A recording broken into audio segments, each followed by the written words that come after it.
Esta fotografia foi tirada às 4 horas da tarde de um sábado de setembro de 1875, em algum lugar entre Manchester e Liverpool. 37 pessoas posaram diante da câmera. Alguns equilibrados em estacas de madeira a 5 metros do chão. Outros alinhados com precisão militar, todos vestidos em seus trajes de apresentação. Acrobatas, homens fortes, mulheres contorcionistas, anões, gigantes, crianças com rostos pintados. A tenda de circo se ergue ao fundo, majestosa e imponente contra o céu cinzento da Inglaterra vitoriana. Olhando para esta imagem, você veria apenas mais um registro comum de uma trupe itinerante. Mas há algo que você não sabe. 6 horas após esta fotografia ser capturada, todas estas pessoas estariam mortas. Todas elas, sem exceção. E a história de como isso aconteceu permanece um dos mistérios mais perturbadores e menos documentados da era vitoriana. O nome da trupe era Grande Menagerie e Espetáculo de Curiosidades de Godfrey, um empreendimento ambicioso que combinava elementos do circo tradicional com a exibição de curiosidades humanas que caracterizavam os shows de aberrações da época. O proprietário, Silas Godfrey, havia construído sua reputação ao longo de 15 anos viajando por toda a Inglaterra, Escócia e partes do país de Gales. Ele não era um charlatão de quinta categoria. Era um empresário astuto que entendia perfeitamente o apetite vitoriano por espetáculo, por maravilhas, por aquilo que desafiava a compreensão ordinária do mundo. Você já se perguntou o que atrai tanto as pessoas para o bizarro e o extraordinário? Por que somos fascinados pelo que nos assusta? A trupe consistia em aproximadamente 40 pessoas, embora o número exato variasse de acordo com contratos temporários e substituições. Havia os acrobatas principais, uma família de 6 irmãos poloneses que executavam rotinas de risco extraordinário.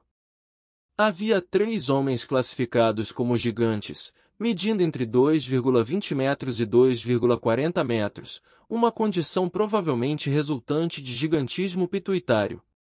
Havia gêmeos siameses unidos pelo tórax, que tinham sido vendidos à trupe por seus pais irlandeses ainda na infância. Havia uma mulher chamada Constance Fairchild, conhecida como a Mulher Elástica, capaz de contorções que sugeriam alguma forma de hipermobilidade articular, possivelmente síndrome de Ehlers-Danlos. Embora tal diagnóstico não existisse na terminologia médica de 1875. E havia as crianças. Sempre havia crianças nos shows de aberrações vitorianos. Algumas nascidas na trupe, filhas de artistas, outras adquiridas, compradas, resgatadas ou roubadas, dependendo de qual versão da história você acredita. Na fotografia, é possível identificar pelo menos 6 crianças com idades aparentes entre 5 e 12 anos. Suas expressões são notavelmente uniformes. Não há sorrisos espontâneos. Não há a típica inquietação infantil. Há apenas aquela quietude treinada, aquela consciência prematura de estar sendo observado, que caracterizava as crianças criadas como mercadorias visuais. O evento daquela noite de setembro não era particularmente especial. Era apenas mais uma apresentação em uma turnê que já durava 3 meses. A trupe havia montado sua tenda em um campo arrendado nos arredores de uma pequena cidade industrial cujo nome os registros históricos preservaram de forma contraditória. Alguns documentos referem-se a Wigan, outros a Warrington. Esta imprecisão geográfica, como veremos, tornaria a investigação subsequente significativamente mais complexa. A tenda media aproximadamente 30 metros de comprimento por 20 de largura. Uma estrutura considerável pelos padrões da época. Era sustentada por um mastro central de carvalho com quase 15 metros de altura e uma complexa rede de cabos de aço e cordas de cânhamo. As laterais eram fixadas por estacas de ferro profundamente cravadas no solo. Não era uma construção improvisada. Silas Godfrey havia investido quantias significativas em equipamentos de qualidade, compreendendo que sua reputação dependia tanto da segurança quanto do espetáculo. O tempo naquele dia havia estado instável. Registros meteorológicos preservados nos arquivos da Royal Meteorological Society indicam que setembro de 1875 foi particularmente tempestuoso em todo o noroeste da Inglaterra. Frentes frias vindas do Atlântico colidiam com massas de ar quente continental, criando condições atmosféricas voláteis. Durante a tarde, enquanto a fotografia estava sendo tirada, o céu estava nublado, mas não ameaçador. Sem chuva, sem ventos particularmente fortes, condições normais para a Inglaterra vitoriana. A apresentação estava programada para começar às 8 horas da noite. Os ingressos haviam sido vendidos durante toda a semana anterior através de anúncios em jornais locais e cartazes afixados em tavernas e locais públicos.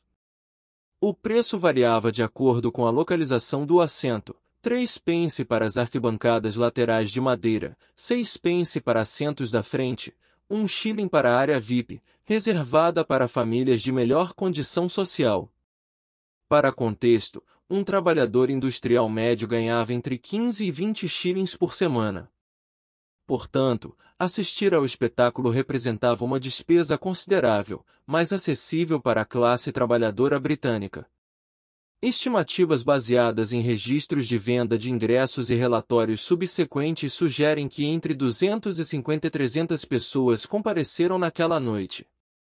Famílias inteiras, grupos de jovens trabalhadores, alguns membros da pequena burguesia local em busca de entretenimento. A atmosfera antes do espetáculo era festiva. Vendedores ambulantes circulavam oferecendo castanhas assadas, cerveja fraca, doces de açúcar, crianças corriam entre as cadeiras, homens fumavam cachimbos. Era apenas mais uma noite de entretenimento popular na Inglaterra industrial. O que ninguém sabia, o que ninguém poderia saber, era que havia uma falha estrutural crítica em um dos principais pontos de ancoragem da tenda. Investigações subsequentes conduzidas semanas após a tragédia identificariam uma rachadura no mastro central, localizada aproximadamente 3 metros acima da base. A madeira havia sido comprometida, provavelmente por umidade prolongada e subsequente apodrecimento interno. De fora, era invisível. A superfície externa do carvalho parecia perfeitamente sólida, mas internamente as fibras da madeira haviam se deteriorado, criando uma fraqueza estrutural catastrófica, esperando apenas por estresse adequado para falhar completamente. A apresentação começou pontualmente. Silas Godfrey abriu o espetáculo com sua narração característica, uma mistura de sensacionalismo e pseudo-educação que os vitorianos tanto apreciavam. Ele apresentou os acrobatas primeiro, as rotinas mais dinâmicas e visualmente impressionantes, projetadas para capturar imediatamente a atenção do público. Os 6 irmãos poloneses executaram suas piruetas aéreas, balançando em trapézios suspensos dos cabos superiores da tenda. O público aplaudia entusiasticamente. Tudo transcorria exatamente como planejado. Em seguida vieram as curiosidades humanas. Os gigantes foram apresentados, permitindo que o público apreciasse suas estaturas extraordinárias. Constance Fairchild executou suas contorções impossíveis, dobrando seu corpo em configurações que desafiavam a anatomia humana compreensível. Os gêmeos siameses foram exibidos, suas vidas interligadas transformadas em espetáculo para consumo público. As crianças com várias peculiaridades foram trazidas para o palco central. Cada apresentação seguia um roteiro meticulosamente ensaiado, projetado para maximizar o impacto emocional enquanto mantinha um verniz de respeitabilidade científica. Às aproximadamente 9h45 da noite, os ventos começaram a intensificar-se. Inicialmente, eram apenas rajadas ocasionais que faziam a lona da tenda ondular levemente. Nada preocupante. As tendas de circo eram projetadas para suportar ventos consideravelmente fortes. Mas o que estava se desenvolvendo lá fora não era um sistema de vento comum. Registros meteorológicos subsequentes identificariam isso como um evento de microexplosão, um fenômeno onde o ar frio descendente de uma tempestade atinge o solo e se espalha horizontalmente com velocidades que podem exceder 150 km por hora. Testemunhas sobreviventes, pessoas que estavam nos arredores, mas não dentro da tenda, relatariam mais tarde que o céu escureceu repentinamente. Relâmpagos cortavam as nuvens baixas. A temperatura caiu drasticamente em questão de minutos. E então veio o vento, não como uma brisa gradualmente crescente, mas como uma parede sólida de ar movendo-se com força devastadora. Dentro da tenda, o público inicialmente percebeu apenas um aumento no ruído externo. A lona começou a bater mais vigorosamente. As cordas se tensionaram, produzindo sons característicos de alta frequência. Alguns artistas olharam instintivamente para cima, avaliando a situação com a experiência prática daqueles que passam suas vidas em estruturas temporárias. Silas Godfrey, demonstrando a calma profissional que o caracterizava, continuou sua narração, embora testemunhas subsequentes afirmassem que sua voz havia adquirido um tom ligeiramente tenso. O mastro central começou a render. Era um som baixo, quase subsônico, mas aqueles posicionados nas proximidades podiam senti-lo vibrando através do piso de madeira. A rachadura interna, agora submetida a enormes tensões laterais pelos ventos puxando os cabos superiores, começou a se propagar. Fibras de madeira estouraram microscopicamente, uma cascata de falhas estruturais acelerando em progressão geométrica. Você consegue imaginar o terror de estar em um local que deveria ser seguro, quando de repente tudo começa a desmoronar ao seu redor. E então, às 10h03 da noite, o mastro se quebrou. Não foi uma quebra limpa. Foi uma falha catastrófica explosiva onde toda a tensão acumulada nos cabos e na estrutura da tenda se liberou simultaneamente. O mastro se estilhaçou, enviando fragmentos de carvalho como projéteis em todas as direções. Os cabos de aço, repentinamente liberados de sua ancoragem central, chicotearam através do espaço interno da tenda com força letal, e a lona, pesando mais de 2 toneladas quando molhada pela chuva que agora caía torrencialmente, desabou sobre todos os que estavam dentro. O que aconteceu nos minutos seguintes permanece parcialmente obscuro, reconstituído através de evidências físicas subsequentes e alguns relatos de pessoas nos arredores. Não houve sobreviventes dentro da tenda para fornecer testemunho direto. O que sabemos é que a combinação de fragmentos de madeira, cabos chicoteando, estruturas metálicas em colapso e o peso esmagador da lona criou uma catástrofe em múltiplas camadas. Pessoas próximas às saídas podem ter tido alguns segundos de oportunidade. Elas podem ter começado a se mover em direção às aberturas, mas na escuridão repentina sob a lona pesada e molhada, desorientadas pelo pânico, essas chances evaporaram rapidamente. A lona não meramente caiu sobre elas. Ela envolveu, dobrou, criou bolsões onde o ar rapidamente se tornou escasso, e do lado de fora os ventos continuavam, puxando e empurrando a estrutura colapsada, tornando qualquer tentativa de resgate imediato virtualmente impossível. Residentes locais que correram em direção ao campo relataram uma cena apocalíptica. A tenda havia se transformado em uma massa disforme de tecido negro, sacudindo violentamente ao vento e à chuva. Gritos podiam ser ouvidos, abafados pela lona e pelo rugido da tempestade. Pessoas de fora tentaram puxar a lona, tentar criar aberturas, mas o peso e configuração caótica tornaram o esforço inútil. E a cada minuto que passava, os gritos se tornavam mais fracos, mais escassos, até finalmente cessarem completamente. A tempestade durou aproximadamente 40 minutos antes de começar a dissipar-se. Quando os ventos finalmente diminuíram o suficiente para permitir esforços de resgate organizados, era tarde demais. Foram necessárias horas para desmantelar sistematicamente a estrutura colapsada, para remover camadas de lona pesada e molhada, para alcançar os corpos por baixo. O que encontraram estava além de qualquer pesadelo imaginável. 317 pessoas foram eventualmente contadas entre os mortos. Cada membro da trupe de Godfrey. Cada pessoa que havia comprado um ingresso naquela noite. Ninguém dentro da tenda sobreviveu. As causas de morte variavam. Trauma craniano por fragmentos de madeira. Ferimentos por cabos de aço chicoteando. Esmagamento por estruturas colapsadas. Asfixia sob a lona. Sufocamento em bolsões de ar escasso. Muitos corpos apresentavam múltiplas lesões fatais, tornando impossível determinar qual havia sido a causa primária de morte. A resposta das autoridades locais foi, pelos padrões vitorianos, relativamente rápida.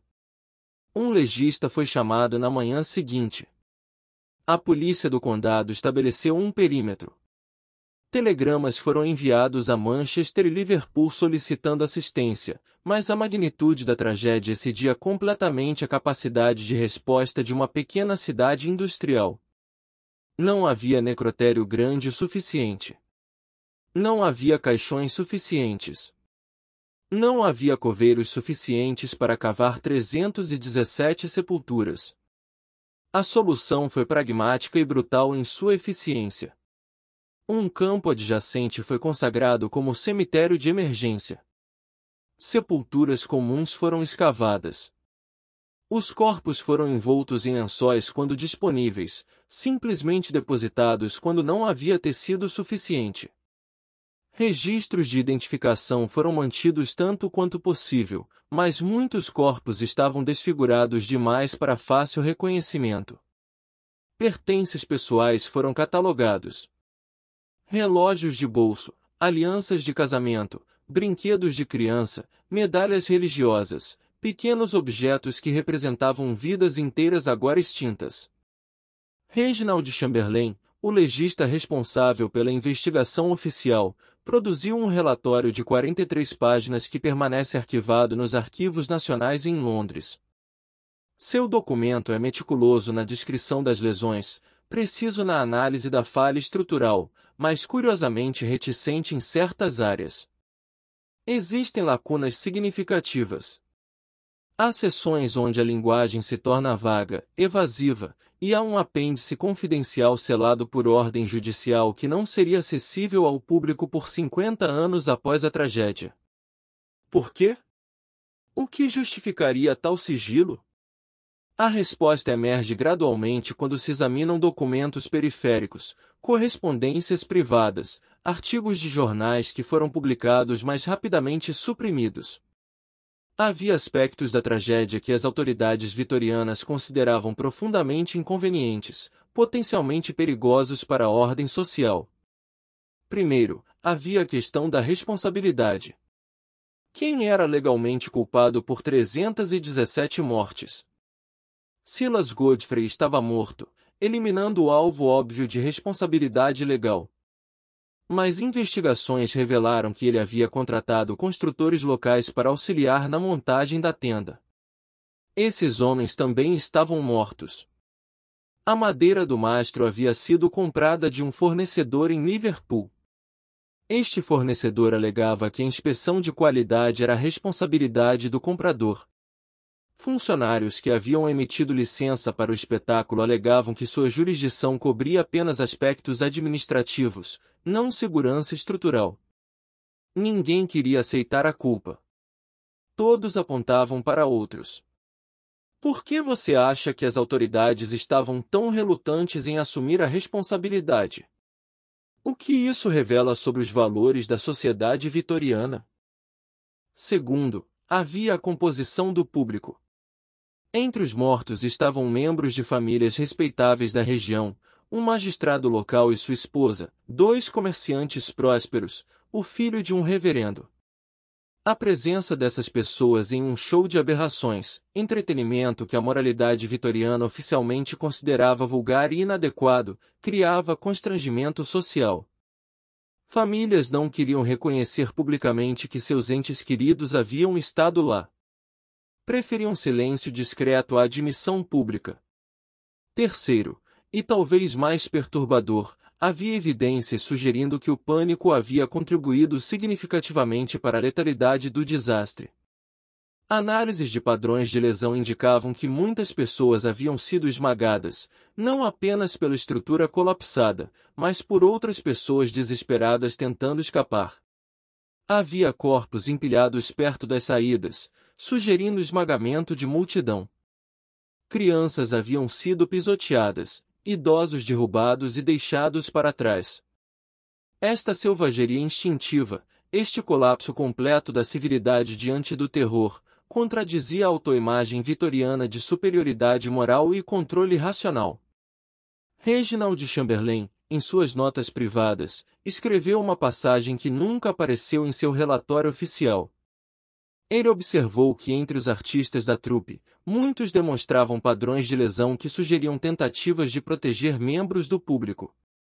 Um homem forte havia sido encontrado curvado sobre 3 crianças, seu próprio corpo absorvendo impactos letais. Constance Fairchild estava posicionada sobre uma mulher idosa, aparentemente tentando criar espaço respirável com seu próprio corpo. Os gêmeos siameses haviam morrido entrelaçados com um grupo de pessoas, seus braços estendidos como se tentassem suportar a lona em queda. Esses detalhes nunca foram amplamente divulgados. Eles não se encaixavam na narrativa que a sociedade vitoriana preferia, que os artistas de shows de aberrações eram aberrações morais explorando sua própria degradação. A evidência de heroísmo, de sacrifício, de humanidade fundamental precisamente naqueles que a sociedade considerava menos humanos era profundamente inconveniente. Nos dias seguintes à tragédia, jornais locais publicaram artigos breves. O Manchester Guardian dedicou 3 parágrafos, o Liverpool Mercury 5. Mas então algo estranho aconteceu. A história começou a desaparecer. Artigos subsequentes tornaram-se progressivamente mais escassos. Dentro de 2 semanas, a cobertura cessou completamente, não por falta de interesse público, mas por pressão direta das autoridades que consideravam a atenção continuada indesejável. Havia rumores sussurrados, preocupação de que o desastre pudesse inspirar regulamentações mais rígidas sobre entretenimentos públicos. Isso afetaria teatros, music halls, outros circos. Poderosos interesses comerciais preferiam que o incidente fosse rapidamente esquecido, e a Inglaterra vitoriana, com sua estrutura de classe rígida e deferência à autoridade, geralmente cooperava com tais preferências. As famílias das vítimas receberam compensação mínima. Fundos de caridade foram estabelecidos, arrecadando quantias modestas através de doações públicas. Algumas famílias receberam 5 libras esterlinas, outras 10, dependendo de circunstâncias individuais e conexões sociais. Para contexto, isso equivalia a aproximadamente 2 a 4 meses de salário para um trabalhador industrial. Valor significativo, mas absolutamente inadequado como compensação por perda de vida. Percy Davenport, um dos acrobatas que morreu naquela noite, deixou uma viúva e 4 filhos em Londres. Sua esposa recebeu 7 libras esterlinas e 6 shillings do fundo de caridade. Com esse dinheiro, ela conseguiu sustentar a família por aproximadamente 3 meses antes de ser forçada a colocar 2 de seus filhos em um orfanato e procurar emprego em uma fábrica têxtil. Sua história não era excepcional. Era o padrão típico para famílias da classe trabalhadora que perdiam seu principal provedor na Inglaterra vitoriana. Robert Fairchild, irmão mais novo de Constance, sobreviveu à tragédia apenas porque havia adoecido naquela tarde e permanecido em uma hospedaria local em vez de participar da apresentação.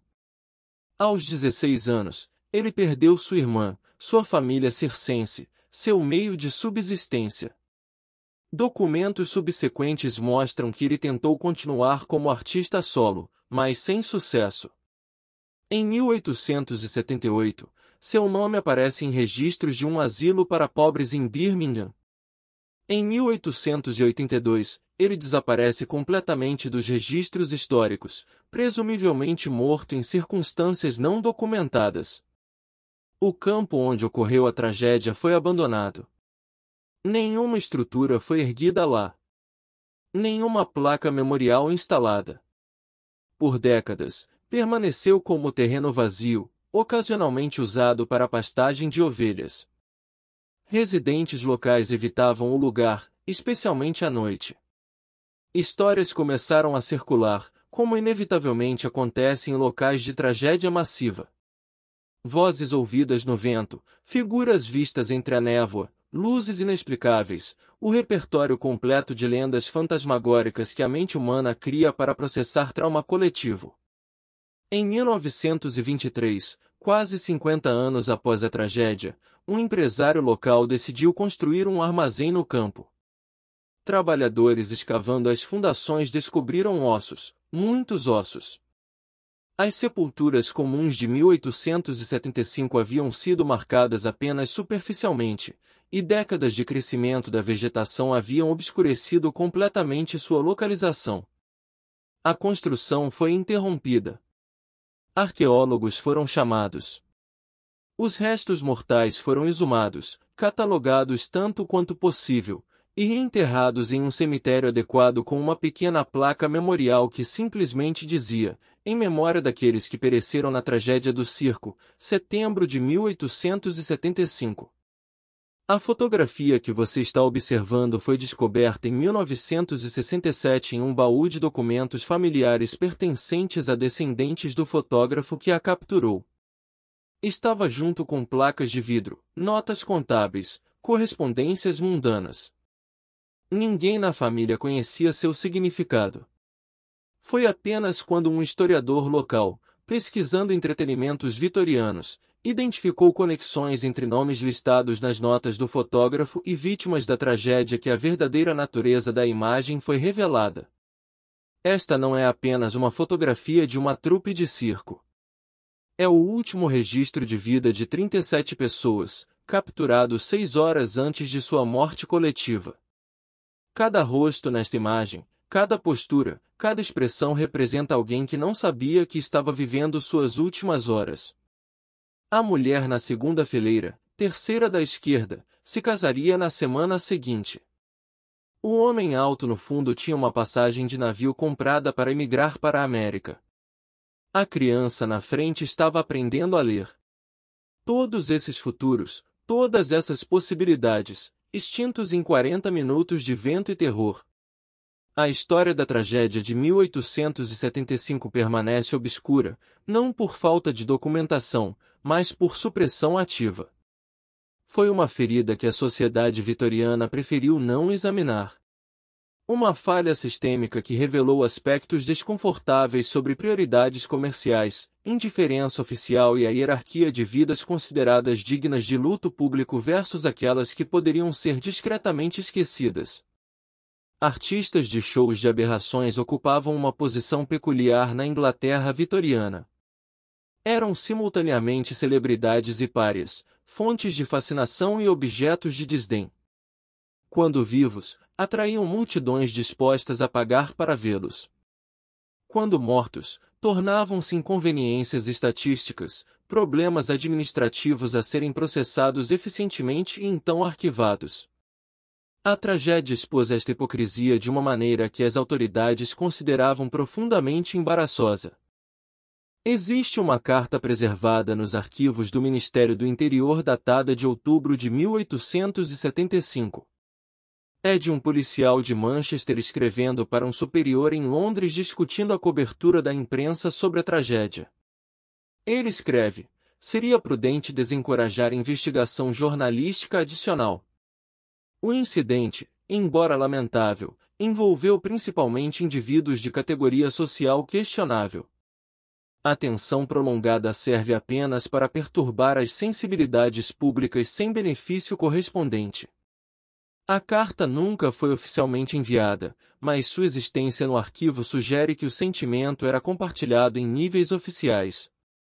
Esta atitude revela verdades desconfortáveis sobre os valores vitorianos.